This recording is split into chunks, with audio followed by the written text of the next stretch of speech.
Sana, please to be red. Please to be red. Para maging queen ako. Queen ako. Punta muna nga ako kay mama para magsabihan ko siya na queen ako. At saka magpapalit muna ako ng damit. Ay, okay na to. Kasi cute naman eh. Mama, red ako. Ano? Si Bunso may din red?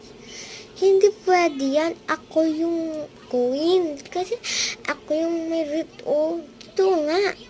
Ano hindi totoo? Nasaan si Bunso? Ito nga. Bakit na ganyan yung buhok ni Bunso? May mali ata dito.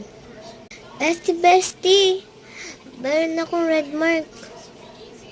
Uy, di ako ano klaseng kaibigan ka? Naniniwala ka pa sa kapatid ko, eh dapat ako yung paniwalaan mo.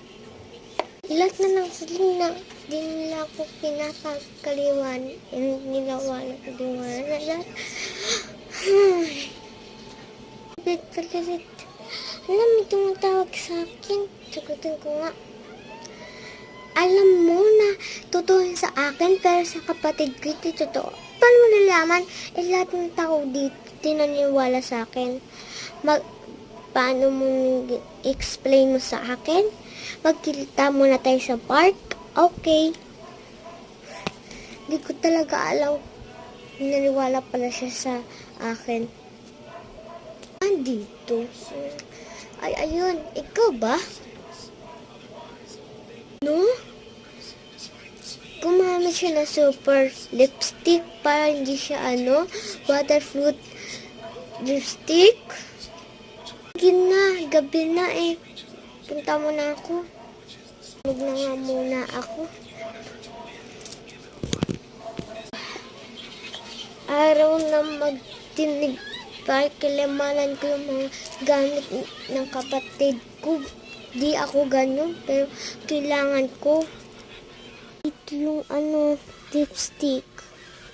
Yun. Kulay red to. Oh. Bakit ito? Dalhin ko to sa school. Talaga, oh. Kakulay niya. Pero punta muna ako sa school para sabihin ko to sa lahat. Nasaan talaga to? Tsaka di ko alam. Kaya, mamaya ko muna sasabihin. Sige na, part 2.